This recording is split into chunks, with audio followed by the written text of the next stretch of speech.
नमस्कार दोस्तों, स्वागत है आप सभी का। जैसा कि आप जानते हैं कि आज ही के दिन हमारे देश के प्रधानमंत्री श्री नरेंद्र मोदी जी ने नई पार्लियामेंट का उद्घाटन कर दिया है। तो आज इस वीडियो में न्यू पार्लियामेंट से रिलेटेड जितने भी इंपॉर्टेंट फैक्ट्स हैं जो आपके एग्जामिनेशन के लिए काफ़ी ज़रूरी हैं उनको हम देखेंगे।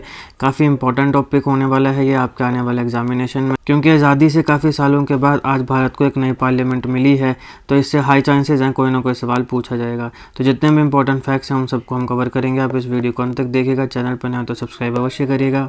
Politics, economy, GK, geography, science, environment and ecology के तमाम वीडियोस को देखने के लिए एक बार हमारी प्लेलिस्ट को जरूर चेक करिएगा।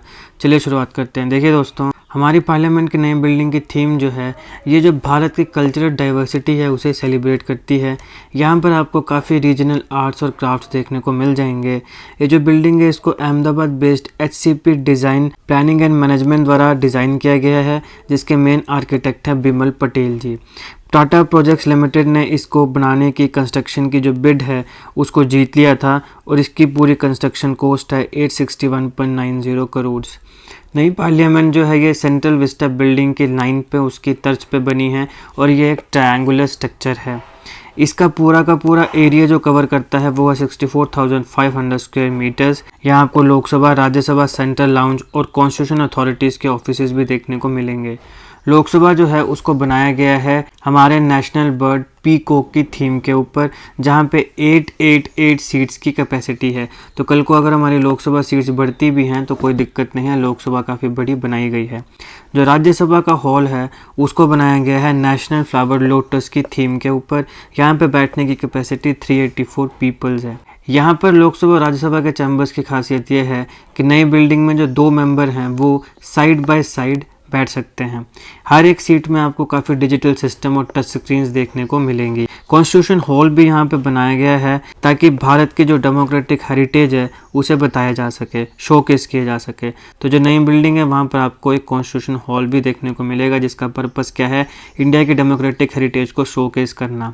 यहाँ पर काफ़ी लार्ज कमेटी रूम्स भी हैं जहाँ पे लेटेस्ट ऑडियो विजुअल सिस्टम्स आपको देखने को मिलेंगे। काउंसिल ऑफ मिनिस्टर्स के लिए यहाँ पे 92 रूम्स बनाए गए हैं। दोस्तों, काउंसिल ऑफ मिनिस्टर्स क्या होते हैं हमने अच्छे से इसको कवर किया है इंडियन पॉलिटी की सीरीज़ में। काउंसिल ऑफ मिनिस्टर, कैबिनेट, तो आप अगर चाहें तो देख सकते हैं, उसका लिंक आपको डिस्क्रिप्शन बॉक्स में मिल जाएगा। नई पार्लियामेंट कम्प्लेक्स जो है ये काफ़ी दिव्यांग फ्रेंडली भी है। दिव्यांग यानी जो फिजिकली डिसेबल्ड होते हैं उन्हें दिव्यांग बोलते हैं, तो दिव्यांग फ्रेंडली भी है। यहाँ पर एनर्जी एफिशिएंसी के ऊपर भी फोकस किया गया है। जो नया कम्प्लेक्स है वो प्लैटिनम रेटेड ग्रीन बिल्डिंग है और हमारी पार्लियामेंट की ग्रीन बिल्डिंग होना ये बताता है कि भारत की जो कमिटमेंट है सस्टेनेबल डेवलपमेंट गोल्स को अचीव करने के लिए। जैसे मैंने कहा कि हमारे जो नई पार्लियामेंट हाउस है उसका काफ़ी यूनिक ट्रायंगुलर शेप है। सवाल ये है कि ट्रायंगुलर क्यों है, ताकि एफिशिएंट स्पेस यूटिलाइजेशन की जाए विद इन द कॉम्प्लेक्स। इसके लिए लोकसभा जो है ये जॉइंट सेशन में अकोमोडेट कर सकता है 1272 सीट्स। तो आप जैसे जानते होंगे कि लोकसभा और राज्यसभा के बीच में कई बार जॉइंट सेशंस होते हैं, खासकर अगर लोकसभा और राज्यसभा लॉगर हेड एक दूसरे के साथ लॉगर हेड में आ जाए, यानी कि एक दूसरे की बात नहीं मान रही हो। प्रेसिडेंट ऑफ इंडिया को जब मैंने आपको कवर कराया था उसमें भी मैंने आपको इन चीज़ों के बारे में बताया था। अगर आप प्रेसिडेंट ऑफ इंडिया के बारे में वीडियोस देखना चाहते हैं तो इंडियन पॉलिटी की सीरीज़ में जाइए। हमने काफ़ी वीडियोस बनाई हैं जहां पे हमने अच्छे से विस्तार से प्रेसिडेंट ऑफ इंडिया की क्वालिफिकेशन, टेन्योर, उसकी पावर्स, उसके इलेक्शन, हर एक चीज़ को कवर कराया है। तो जब भी जॉइंट सिटिंग होगी वो लोकसभा में ही होगी और इसके लिए 1272 सीट जो हैं वो लोकसभा में बनाई गई हैं।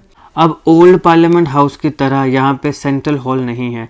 तो पहले क्या होता था कि लोकसभा और राज्यसभा अगर जॉइंट सिटिंग में बैठना है तो सेंट्रल हॉल हुआ करता था, वहाँ बैठते थे। लेकिन यहाँ अब इस नई पार्लियामेंट बिल्डिंग में सेंट्रल हॉल नहीं है, यहाँ पे लोकसभा है। तो जब भी जॉइंट सिटिंग होगी तो लोकसभा और राज्यसभा के लोग लोकसभा में ही बैठेंगे। अब पुरानी जो सेंट्रल हॉल थी उसकी प्रॉब्लम ये थी कि वहाँ पे काफ़ी लो कैपेसिटी थी, तो एडिशनल चेयर्स जो हैं वो लगानी पड़ती थी जब भी जॉइंट सेशन बिठाया जाता था और ये काफ़ी सिक्योरिटी चैलेंज क्रिएट करता था। अभी लोकसभा हॉल इतना बड़ा बनाया गया है कि जब भी जॉइंट सेशन होगा तो लोकसभा में ही होगा। नई पार्लियामेंट बिल्डिंग जो है ये इस प्रकार से बनाई गई है कि ये अर्थक्वेक को भी विथस्टैंड कर सकती है, यानी सहन कर सकती है। जैसे कि आप जानते हैं कि भारत की पार्लियामेंट कहाँ पर है, दिल्ली में है।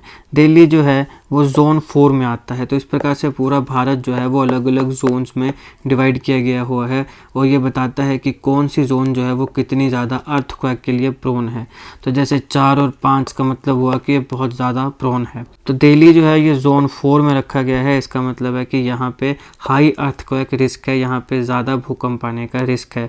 तो यहाँ नया जो स्ट्रक्चर बनाया गया है नई पार्लियामेंट इस प्रकार से बनाई गई है कि ये जोन 5 तक का जो शॉक है, अर्थक्वेक शॉक है, उसे विथस्टैंड कर सके, उसको सहन कर सके। विथस्टैंड का मतलब होता है सहन करना। तो जोन 4 तक का अर्थक्वेक प्रोन है दिल्ली, और इसे जोन 5 तक को विथस्टैंड करने के लिए बनाया गया है। यानी अगर 5 जोन तक का भी भूकंप आता है तो वो इसे सहन कर सकता है। न्यू पार्लियामेंट हाउस में काफ़ी इको फ्रेंडली प्रैक्टिसेस को अडॉप्ट किया गया है। यहाँ पे ग्रीन कंस्ट्रक्शन मटेरियल्स को यूटिलाइज किया गया है। इस बिल्डिंग में एनर्जी सेविंग डिवाइसेस का यूज़ किया गया है जो इलेक्ट्रिसिटी कंजप्शन को 30% तक 30% तक कम कर देगा। यहाँ पर आपको रेन वाटर हार्वेस्टिंग और सोलर पावर जनरेशन सिस्टम भी देखने को मिलेंगे इस पूरे के पूरे डिज़ाइन में। सबसे इम्पॉर्टेंट चीज़ होती है मीडिया पार्लियामेंट के अंदर। कई बार उनको बैठने की जगह ही नहीं मिलती है, तो नई पार्लियामेंट में स्पेशल फैसिलिटीज़ बनाई गई हैं मीडिया वालों के लिए। 530 सीट्स को डेडिकेट किया गया है मीडिया पर्सनल्स के लिए। तो एट अ टाइम 530 मीडिया के जो पर्सनल्स हैं वो वहाँ पे बैठ सकते हैं। जनरल पब्लिक भी अगर पार्लियामेंट्री प्रोसीडिंग्स को विटनेस करना चाहती है तो उनके लिए गैलरीज जो है उनको अवेलेबल किया गया है, और ये इस प्रकार से बनाई गई हैं कि हाउस की हर सीट का क्लियर व्यू जो है वो दिख सके। काफ़ी ऐसे एफर्ट्स लगाए गए हैं ताकि न्यू पार्लियामेंट हाउस जो है उसको पब्लिक के लिए एक्सेसिबल किया जाए।